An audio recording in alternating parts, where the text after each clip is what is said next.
Hello, my friends. Today, I'm continuing the recap of the Korean series Squid Game Season 2. If you haven't watched the previous part, you can find the link in the description and comments. In the previous episodes, Gi-hun was gassed again and transported back to the island. Player 456, welcome back to the game. While Noel returned to the games as a soldier with a triangular mask after witnessing the suffering of the street artist's daughter battling blood cancer. Let's dive into it. Junho plans to track Gi-hun using the tracker embedded in his tooth. Boarding the captain's boat with his squad, they head toward the island's location. Meanwhile, Gi-hun wakes up in the same dormitory from the first season. He notices a strange woman staring at him. As he gets up, she addresses him by his number and tells him she senses he is carrying the weight of many unresolved burdens. I see the wandering souls trapped with you, unable to rest in death. You didn't come here of your own volition. Those vengeful souls dragged you here. And offers to help him clear his karma once they escape. She claims to be a shaman. Their conversation is cut short as staff members enter the dormitory. A square-masked staff member welcomes the new recruits to the games. He explains that over the next 6 days, they will participate in 6 games. Some players begin protesting, outraged by their abduction, while others complain about the cheap and unattractive clothing provided to them. Did you people strip me when you shoved me into this? And where the hell are my shoes? God damn it, that pair was f***ing limited edition.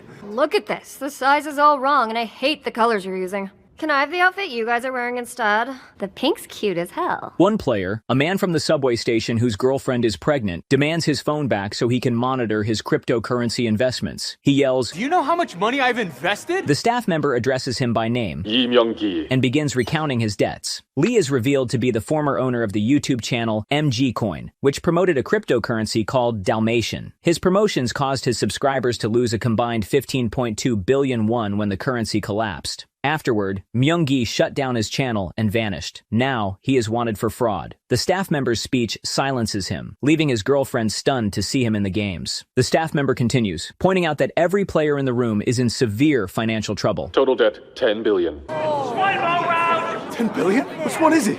Where? What are you looking at?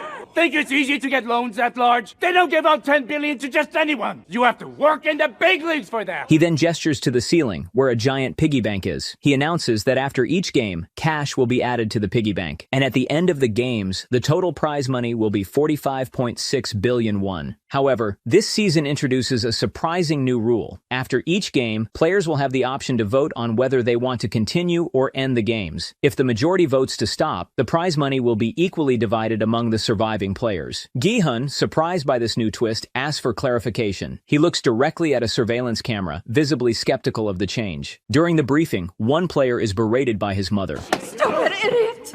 Ma? What are you doing here? That's what I was gonna ask you! who scolds him for participating in gambling games. Shocked, the player realizes that his mother is also in the dormitory. She joined the games to help pay off his debts. You're crazy! How could you drag an old lady into this? What if she were to fall or something? Aren't you guys liable for that? Huh? The staff offers the players a consent form to sign for participation. Gi-hun steps forward to sign and carefully examines the rules. The updated consent form now includes 4 rules. First, a player is not allowed to voluntarily quit. Second, a player who refuses to play will be eliminated. Third, the games will be terminated upon a majority vote. In case of a tie, players will vote again. And the new 4th rule, if the games are terminated, the prize money will be divided equally among the players. As the players line up to sign the form, 2 men approach Myung-gi, pressing him aggressively. They reveal they are former subscribers to his channel and had invested significant amounts of money into the Dalmatian coin based on his advice. Furious over their financial losses, they demand he repay them, threatening violence if he refuses. Myung-gi brushes them off, coldly explaining that their investments were their own decisions. Whenever you're investing, in the end, it's up to you to make the final call based on your own judgment. Afterward, the players are led to a hall where their photos are taken. One player recognizes player 230 as the famous rapper Thanos. Word spreads quickly among the younger players, and soon a crowd gathers around him, begging for selfies. Hey, you want to get in on this too? Come on.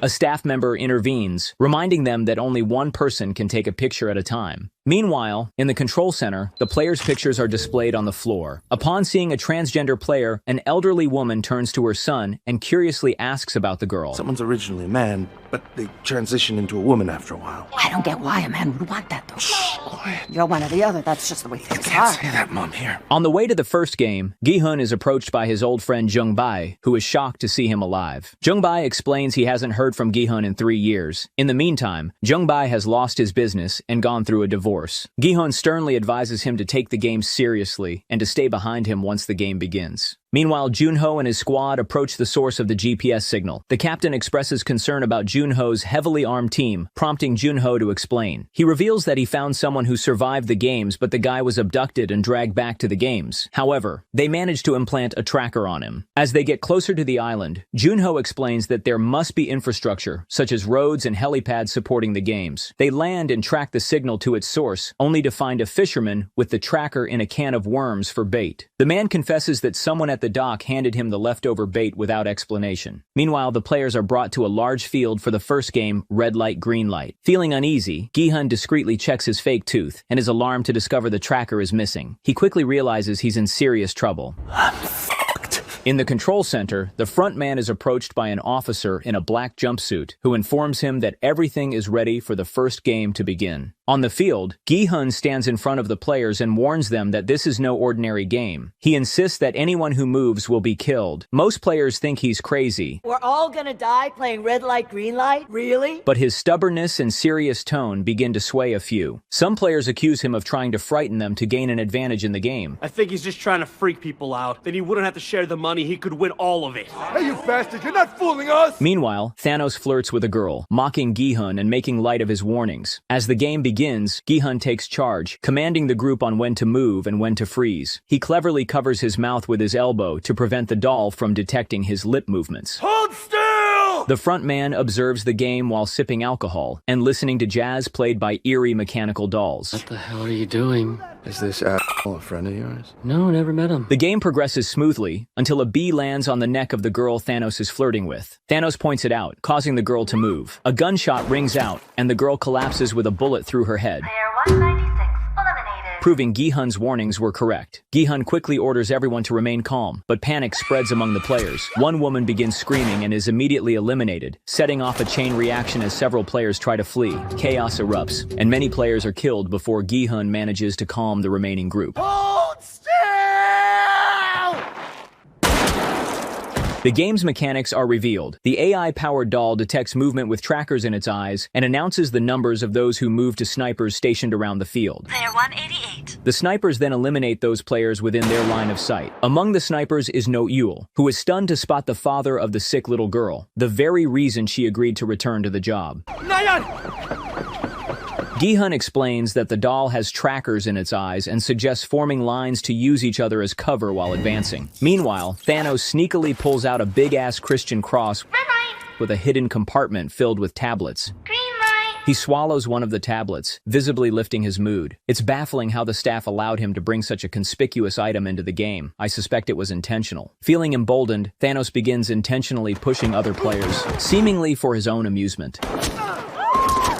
The pregnant girl struggles to keep going, visibly weak and unsteady. The old lady tells her to stay close, promising to take care of her. As the players inch forward, everyone moves in fear, except for Thanos, who gleefully enjoys the game under the influence of his Infinity Stones. Gi-hun and Jung-bai eventually make it to the finish line. However, a player near the end moves when another girl collapses on him. He begs for his life, explaining it wasn't his fault. A sniper shoots him in the leg instead of killing him outright, intending to keep him alive for organ harvesting. The injured player cries out for help, and Gi-hun, moved by his pleas, runs back onto the field to rescue him. Player 120 joins Gi-hun, and the trio makes a daring run for the finish line. They cross just as the timer reaches 0. However, as they celebrate, No Yul shoots the wounded player square in the head, shocking Gi-hun and enraging her colleagues involved in organ smuggling. Hey, number 11. Was that you? He lost, so I took him out. After the game, the surviving players return to the dormitory, shaken by what they have just endured. Meanwhile, the soldiers, including No Yul, retreat to their quarters. Meanwhile, on the boat, Woo-suk suggests searching the nearby islands using their drone. However, Junho points out that they were likely intentionally lured to this area, and that the real island is probably in a completely different location. The captain, noticing a storm front approaching, suggests calling it a day. Woo-suk, still confused, wonders how the game organizers discovered the tracker. How'd they know he had a tracker in his implant? Did one of you guys go get drunk and blab about it last night? Back in the dormitory, armed guards enter the room to congratulate the winners. The square-masked staff member announces that out of 456 players, 91 have been eliminated. It's hard not to notice that, thanks to Gi-hun, the number of eliminated players this time was reduced by more than half compared to the previous season. Some of the players start begging to leave, promising to pay off their debts on their own. The staff clarifies that the games are not meant to force players to settle their debts, but to give them an opportunity. Gi-hun proposes voting to end the games. The staff agrees, but first unveils the prize money. For each eliminated player, 100 million won is added to the prize pool, bringing the total to 9.1 billion won. They explain that if the games are terminated now, each remaining player will receive about 25 million won. Some players are disappointed by the relatively small sum. Serious, man? Come on, we almost died. And express their eagerness to play more games to increase the prize. The voting begins, with players voting in reverse order. Gi-hun, being player 456,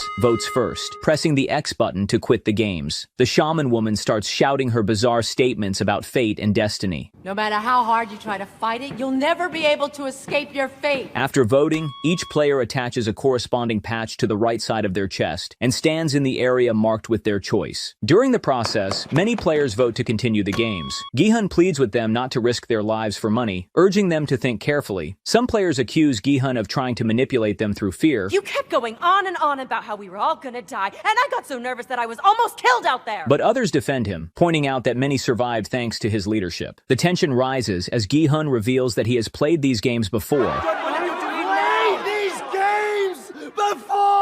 I said I played these games before! And that everyone who played alongside him was killed. Player 100, Jong-dae, who has the largest debt of 10 billion won, argues in favor of continuing the games, noting that they have the winner of the previous games among them, so there's nothing to fear. We have to end this right now, so we can get out of here alive! Everyone! Starting now, we will not permit any action that interferes with the voting process. Ironically, Gi-hun's words backfire, convincing some undecided players to vote to continue. After the lengthy process, the votes are evenly split. It all comes down to the final player, player 1. He approaches the voting machine and hesitates for a moment before casting his vote. To everyone's shock, he votes to continue the games. As he turns around, and surprise, surprise, it's the front man himself, In-ho. In the next scene, the staff incinerate the bodies of the eliminated players. One coffin is marked with a blood cross, indicating that the body is to be harvested for organs. A little later, the remaining players are served food. Jung-bae tries to cheer Gi-hun up, telling him that things aren't as bad as they seem, and that they can walk away with more than 20 million won after the next game. Gi-hun, however, responds grimly, reminding him that no one except himself survived the last games. In-ho joins the conversation, asking Gi-hun to help them survive the games. He adds to Gi-hun's guilt by claiming that Gi-hun is the reason he voted to stay. You're the reason I ended up voting to stay. It's true. After the first game, I thought I was gonna quit. And then I saw you. And I thought to myself, one more, then I can go. Gi-hun feels disheartened by this. In-ho then asks about the next game. Gi-hun says the second game in the previous season was Dalgona Honeycomb, and advises them to choose the easiest shapes to increase their chances of winning. And which was the hardest one? Umbrella. Umbrella? Whoa. In-ho mocks Gi-hun, slyly mentioning that the players who chose the umbrella shape were totally screwed, perfectly aware that Gi-hun had been one of them. The group starts discussing tactics, and Jong-dae suggests keeping this information secret so more players will fail the next game, increasing the prize pool. However, Gi-hun firmly opposes the idea, stating that the only reason he returned was to save as many players as possible. He vows to warn everyone if the next game turns out to be Dalgona. Meanwhile, the elderly woman treats the pregnant girl with her egg, explaining that eggs are excellent for pregnancy. She reveals that she's delivered many babies in her neighborhood and can confidently tell the girl is pregnant. I knew from the minute I saw the shape of your body and how you carried yourself. I could just see it. It's not what you think. She advises her not to compress her belly, warning it's too risky at this stage of gestation and that she should stop trying to hide her condition. The frontman asks Gi-hun why he returned to the games after winning 45.6 billion won. Gi-hun explains that he doesn't feel like the money belongs to him. What point is there in thinking about it like that? After all, it's not like you killed anyone yourself, and that way of thinking won't help bring any of them back to life. Growing angry, Gi-hun accuses player 1 of voting to continue the games, claiming it's because of him that they're all stuck here. True. I was the last player to press O. It wasn't just me, though. There's 182 other people who wanted to stay here. Yeah, and 182 more of them who wanted to get the hell out of this place. If I hadn't pressed O, if I'd hit X and we'd all gone home, you think they'd appreciate what I've done? If one of these people ran into me years from now, Do you think they'd say they were happy I voted to go? That they ended up with a great life after all? Jung-bae intervenes, attempting to de-escalate the tension by urging them to focus on their next move instead of blaming each other. Player 388 introduces himself as Dae-ho and asks to join Gi-hun's team. He admits that he was impressed by Gi-hun's performance during the first game. Hold still! That was awesome! The team hesitates at first, but when Jung-bae notices a Marine's tattoo on Dae-ho's shoulder, he quickly accepts him. Jung-bae, also a former Marine, bonds with Dae-ho, and the two quickly become friends. Meanwhile, Thanos and his new minion continue pressuring Myung-gi for their cryptocurrency losses. This time, they openly beat him in front of everyone. Despite the growing tension in the dormitory, none of the players, including the two Marines, dare to intervene. The frontman, In-ho, steps in and calmly asks the bullies to stop. When Thanos threatens him, In-ho effortlessly overpowers them, forcing the young men to beg for their lives. In a moment of barely restrained fury, In-ho nearly kills Thanos but stops himself. It's evident he harbors deep, hidden pain and anger. The other players applaud him, calling him a hero. Meanwhile, Jung-bae discreetly hides his Marine's tattoo. Later that night, In-ho notices Gi-hun awake and approaches him for a conversation. The two apologize to each other for their earlier argument. In-ho then begins to share his real story, but he speaks in the present tense, as if his wife were still alive. My wife back home is very sick. He reveals that his wife was diagnosed with acute cirrhosis and desperately needed a liver transplant. During her hospital stay, they discovered she was also pregnant. Despite the risks, she chose to keep the baby, even though it could cost her life. Struggling to find a donor, In-ho borrowed money from everyone he could, but it was never enough. One of his oldest clients heard about his situation and offered to help by lending him money. While it wasn't technically a bribe, it appeared suspicious, and In-ho was fired from his job as a result. After I'd given them my best years. Entering the games became his last hope to save his wife and unborn child. I know what you meant, Mr. 456, about the prize money. What it costs. I really do. But still, I have to win that prize money, even if the cost is other people's lives. I want to use it to save my wife and our child. And I don't care how I get it. Meanwhile, some guards are harvesting organs from eliminated players. This time, however, they manage to salvage only eyes, as most of the organs have decayed too much due to how long the players had been dead. What are you talking about? I left a bunch alive for you. The guards notice something unusual. Many players appear to have been intentionally killed after being incapacitated. One of the guards who had shot a player in the leg realizes this must be No Ul's doing. They immediately report the incident to their commanding officer, who also happens to be involved in the organ smuggling operation. The ones without fatal wounds were shot again to confirm the kill, so there's not much usable merchandise. Who fired those shots? I think it was number 11. No Ul is summoned to the officer's office. A guard escorts her there, where she is ordered to remove her mask. The officer reminds her that he explicitly told her not to interfere unless she was willing to assist with their operations. She refuses, claiming she was simply doing her job. The officer recalls the day he first met her 7 years ago. She had been lying in a hospital bed after an intense ordeal. He had been told that No Ul had killed an entire team pursuing her with just one rifle and managed to cross the heavily fortified demarcation line on her own. He reminds her that he gave her this job and that she should be grateful for the opportunity. And I'll always be grateful for your help, sir. Then you should do what you're told. Sir, I don't think I will. He assumes she's worried that the front man will find out and reassures her that this time everything will go smoothly, as they've hired a doctor as a guard, unlike last time when they relied on a player to perform the surgeries. There's no way anyone's going to find out about it, and even if they do, That's not my issue. Then what is it, huh? Despite his attempts to convince her, No Ul stands her ground and leaves the room. Back in Seoul, Junho visits his ex-boss and asks for help in finding the mysterious island. I need you to help me, sir. Okay. At this point, what else can I do, huh? Look for that stupid island again or something? Yeah. Not this shit. Together, they approach a general to request a search squad. The general, however, dismisses their request, scolding Junho for bringing up what he considers nonsense and demanding evidence. Chief Kim. Sir. Why is he back on this? You said he'd improve. He accuses Junho of being mentally unstable and storms off. Junho calls Woo Seok, and together they desperately plan to hire another boat to expedite the search. Captain Park secures a vessel, captained by one of his trusted friends. After the phone call, over drinks, Woo Seok reveals everything he knows about the games to Captain Park. Meanwhile, Gi-hun has a nightmare, haunted by guilt over leading the players. In the dream, everyone follows his advice and picks triangles in the Dalgona game, only to discover it's an impossibly intricate and complex triangle. The players start blaming Gi-hun for leading them to their death, baths. He wakes up in a cold sweat just as the time for the next game approaches. Jun-hee, the pregnant girl, approaches her ex-boyfriend. Shuni! So you really didn't know I was here? She confronts him, explaining that she thought he had been ignoring her for 6 months. He's shocked to see her there, and even more so when he learns she didn't go through with the abortion she had planned. Furious, he berates her, saying they can't afford to raise a child without money. How the hell is a pregnant woman gonna survive here? I'm not asking for help so you can quit acting all worried. Why start now? As the staff arrive, he promises to talk once they get out of the games. I already tried to go. I couldn't because you wanted to stay.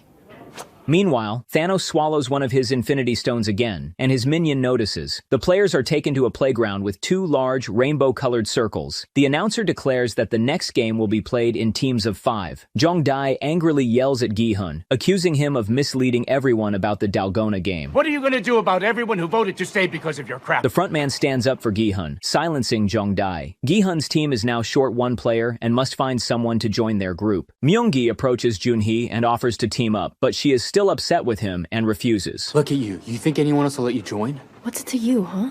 I'll handle it on my own. You ignored every one of my calls for 6 months. I thought you died, ass.